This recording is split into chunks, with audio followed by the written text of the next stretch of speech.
The autumn breeze swept through downtown Portland, carrying the crisp scent of fallen leaves and the faint tang of rain. A grocery list fluttered to the ground like a wounded bird, spinning in the air before settling on the wet pavement. Mia Harper didn't notice. Her hands were full, struggling to adjust her crying 8-month-old son, Jackson, in the worn baby carrier strapped to her chest. The drizzle had started again, a light mist that promised to grow heavier, and her thin jacket offered little shelter for either of them. Jackson's wails grew louder, a sharp sound that cut through the hum of traffic and the hurried footsteps of pedestrians rushing by. Their eyes slid past her, avoiding the young mother's obvious distress. "It's okay, buddy," Mia whispered, her voice soft but strained as she bounced gently. She shifted the single grocery bag from one hand to the other, her arms aching from the weight. "We're almost there." But where that there was, she wasn't sure. The homeless shelter had turned them away again last night, its beds full. And the church basement that sometimes offered temporary refuge was closed for renovations. They'd spent the night in her ancient Honda Civic, parked behind an abandoned warehouse where security rarely patrolled. 3 days ago, the car had given out, leaving them to navigate the city on foot, a place that seemed to grow colder and more indifferent with each passing hour.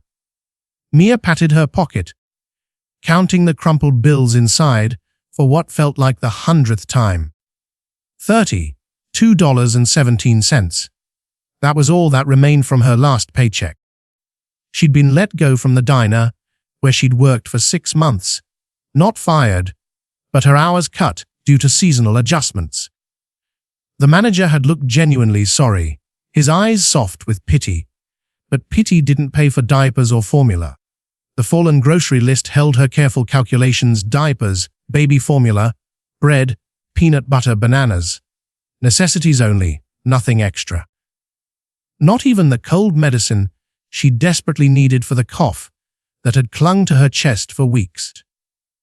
She'd priced each item to the penny during a reconnaissance trip to the discount grocery store the day before. "Excuse me," a deep voice called from behind her. "You dropped something?" Mia turned, clutching Jackson protectively against her. The man approaching was tall, his charcoal suit impeccable, likely costing more than 6 months of her former rent.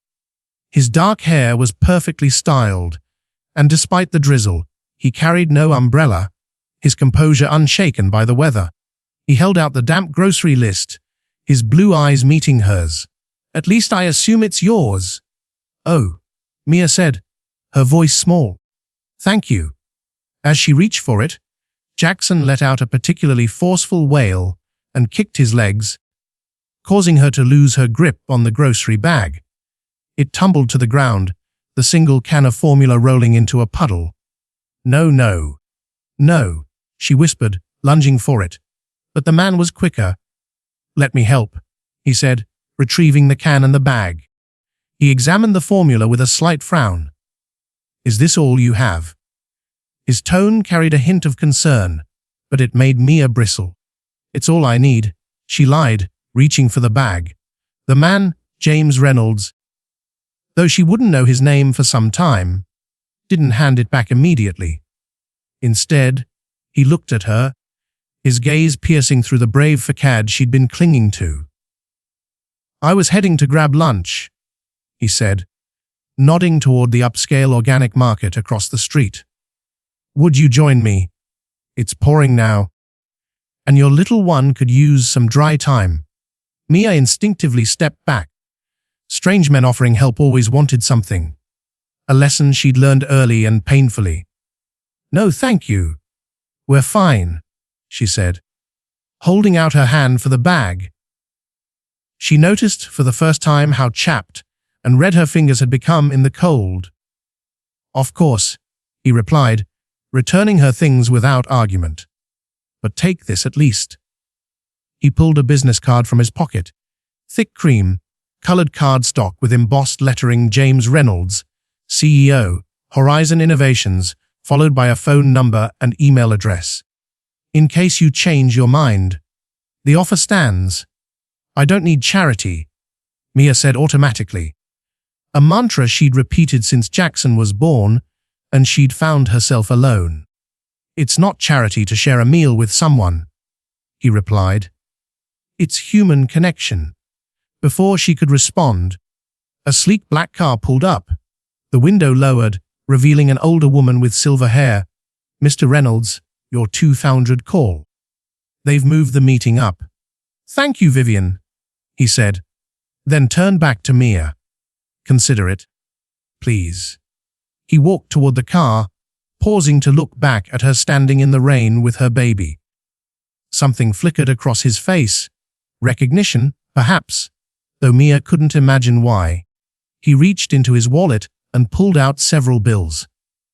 For groceries, he said, holding them out. No strings attached. A pride urged her to refuse, but Jackson's cries and the reality of her empty pockets compelled her to accept. She expected a 20, maybe 2. Instead, she found herself holding $500 bills. I can't, she began. But he was already climbing into the car. The world takes enough, he called over his shoulder. Sometimes it needs to give back. Buy what you need. As the car pulled away, Mia stood frozen on the sidewalk, the money clutched in her hand. Her mind a whirlwind of suspicion, gratitude, and a dangerous spark of hope. What Mia didn't know then was that James had recognized her situation, not her personally. 25 years earlier, he had been the baby in a carrier, his mother counting pennies for formula. He'd grown up watching her work 3 jobs, sacrifice everything, and eventually succumb to the exhaustion poverty demanded. The empire he'd built had been fueled by a promise made at her grave. No one should have to choose between feeding their child and keeping a roof over their head. And he didn't know that Mia Harper was no ordinary struggling single mother. Until 8 months ago, she'd been a pediatric surgical resident at Portland Memorial Hospital, on track to become a surgeon. A drunk driver had changed everything one night after a 30-hour shift, leaving her with medical bills, a traumatic brain injury that clouded her memory, and Jackson, born prematurely via emergency C-section while she was unconscious. Insurance covered some costs, but not all.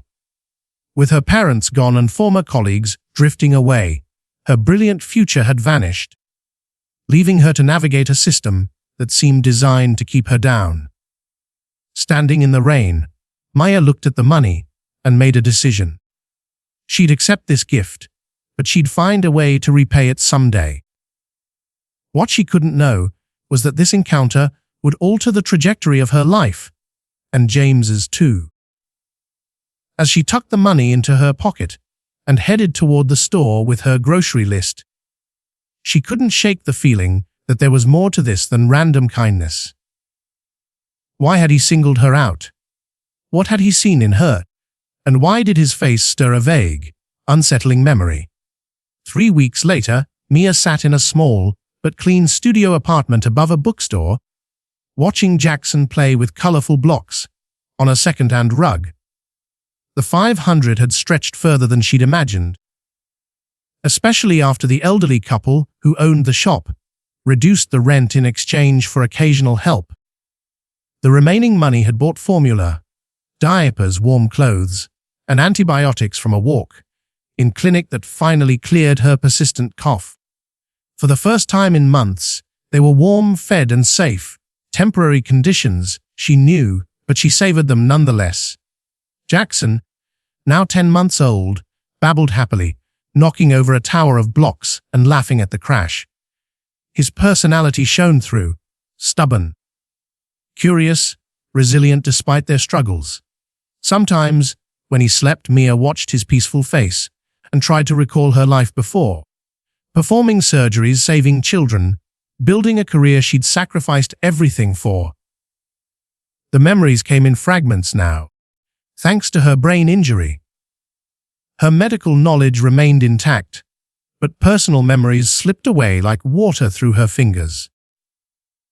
The doctors had been cautiously optimistic about recovery, but without insurance for continued treatment, she'd been left to heal on her own. A knock at the door startled her. Visitors were rare and rarely welcome. Through the peephole, she saw the silver-haired woman from the car, Vivian Walsh, James's executive assistant. Mia opened the door cautiously, leaving the chain attached. "Can I help you, Miss Harper?" Vivian's voice was crisp but not unkind. "I'm Vivian Walsh, Mr. Reynolds' assistant. May I come in? I have a matter to discuss." "How did you find me?" Mia asked, her voice tight. "Mr. Reynolds asked me to check on you. We have resources," Vivian replied neutrally. Curiosity won over caution, and Maya let her in, offering tea. As she prepared it, Vivian knelt beside Jackson, producing a small wooden toy car that delighted him. "He's a beautiful child," she said, sitting at the table. "How old?" 10 months, Mia answered, placing mismatched mugs on the table. "Why are you here, Miss Walsh?" "Vivian, please. Mr. Reynolds has a proposition. He was impressed by your dignity despite difficult circumstances." "My dignity isn't for sale," Mia snapped. "That's precisely why he's interested," Vivian said smoothly. Horizon Innovations has a charitable foundation. Each year, they select individuals for a potential impact program, education, housing, employment assistance, to help rebuild lives. He believes you'd be an excellent candidate. "Why me?" "There are thousands struggling here," Mia said, wary but curious. Vivian placed a folder on the table. "Because he sees something in you. Intelligence, resilience, untapped potential." Inside was a letter outlining 2 years of support: housing, childcare, education or vocational training, and a modest stipend in exchange for volunteering with community outreach and mentoring future participants. "This feels too good to be true," Mia said. "What's the catch?" "No catch, just an investment in human potential. Though there's one condition: Mr. Reynolds prefers to remain anonymous to participants. You'd work with me and the foundation staff, not directly with him." Something didn't add up. "He already met me." "Why the anonymity?" "He believes charity should be given without expectation of gratitude. His involvement in your selection was an exception," Vivian explained. Maya's medical training urged her to question inconsistencies. "How did he select me? We spoke for less than 5 minutes. You asked good questions," Vivian said, a flicker of approval in her eyes. "After your encounter, he was curious. We did basic due diligence, and what we found was remarkable." Mia Harper, pediatric surgical resident at Portland Memorial, top of your class at Johns Hopkins, published research on neonatal surgery, derailed by a tragic accident. The clinical recitation of her losses brought tears to Maya's eyes. Vivian placed a newspaper clipping on the table. A younger Maya receiving an award from Dr. Robert Geller, James's uncle. The connection caught his attention, Vivian admitted. "But your perseverance is why he wants to help." "I don't want charity," Mia said. "I want to rebuild on my own terms." "This isn't charity," Vivian countered. "It's opportunity. Use it to finish your residency. Become the doctor you were meant to be. The world needs physicians like you." The title, doctor, jolted her. How long had it been since anyone acknowledged that part of her? "I need time to think," she said. "Of course. Call me within the week," Vivian replied, pausing at the door. Your research on low-cost hydrophilus treatments also interested him. It caught his attention long before that street corner. As the door closed, Mia stood frozen, Jackson squirming in her arms. Had their meeting been random, or had James been watching her? Should she accept, knowing it might come with unseen strings? 6 months into the Horizon Innovations Foundation program, Maya's life had transformed. She lived in a comfortable 2 bedroom apartment in a safe neighborhood, with reliable daycare for Jackson nearby. After passing her medical licensing exam with late-night study sessions, she secured a part-time position at a community health clinic, preparing to resume her residency. Her brain injury had improved with treatment, her cognitive abilities nearing pre-accident levels. All of this should have felt miraculous, but as she reviewed her progress with Vivian, unease lingered. "You've exceeded expectations, Doc. Harper," Vivian said. "The clinic director praises your work. Your recertification was record fast, and Jackson's thriving." "I'm grateful," Mia replied. "But I have questions about Mr. Reynolds' involvement. I keep hearing his name at the clinic. Last week, they announced Horizon funding a new pediatric wing the same week I started. That's not coincidence." Vivian's expression tightened slightly. "Mr. Reynolds makes many investments. Healthcare's a priority. And a research grant for my hydrophilis work from an anonymous donor who knew my needs." Mia pressed. "My reputation was ruined after the accident. No one was lining up to fund me. What does he want?" Vivian closed the file. "What makes you think he wants anything?" "No one gives this much without expecting something," Mia said. "Is that what life has taught you?" Vivian asked, sadness in her voice. Before Maya could respond, a daycare text alerted her to Jackson's fever. She rushed out. The conversation paused. Jackson's fever was a mild ear infection, treated with antibiotics, but it forced her to miss a clinic shift. Arriving early the next morning to catch up, she logged into the system and noticed a secure message about a donor visit, including James Reynolds. An attached file, Reynolds' Personal Medical Initiative, caught her eye. Inside, her name was listed as Program Medical Director, pending. Without her agreement, a note from James explained her innovative approach and personal experience made her qualified. Stunned, she found another file, Reynolds' medical history. Ethics urged her to stop, but suspicion drove her to click. James, 42, had normal pressure hydrophilis, a condition her research targeted, complicated by an unusual ventricular structure. He'd consulted specialists worldwide without success, expressing interest in her experimental approach. The realization hit. He hadn't chosen her randomly. He'd sought her expertise to save his own life. Dr. Marcus Chen entered, surprised to see her. "Congratulations on the new position. Reynolds requested you." "I haven't accepted," Mia said. "There's a misunderstanding." She drove to Horizon Innovations headquarters, Jackson in his carrier. The receptionist directed her to the executive floor. Vivian, unsurprised, greeted her. "I want to speak with James Reynolds," Mia said. "No. It's about his hydrophilis and my treatment protocol. I know why he chose me." Vivian pressed a button. "James, Dr. Harper is here. She knows." James emerged, his gait slightly off, pressure marks at his temples now visible to her trained eye. "Dr. Harper, I owe you an explanation. You used me," she said. "You pretended to help while seeking treatment." "It's not that simple," he began. In his office, a medical lab setup revealed brain scans of his condition. 3 years ago, symptoms emerged: cognitive difficulties, balance issues, incontinence. Treatments failed, specialists predicting irreversible damage. Then he'd seen her symposium presentation, proposing a revolutionary approach. After her accident derailed her research, he decided to give her resources to continue it. "Why the secrecy?" Mia asked. "Would you have believed me when you were living in your car?" He countered. The foundation was real, helping 32 others, but her situation aligned with its mission. Her potential to help him was secondary. Mia reviewed a research partnership proposal.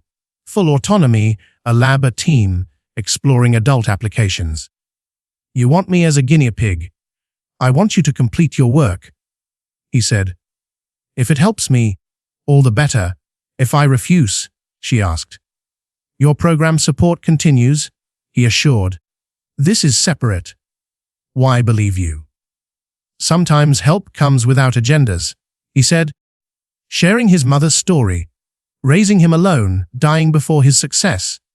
His help was partly to honor her. Mia, holding sleeping Jackson, saw her answer. She'd do anything for his future. I need time.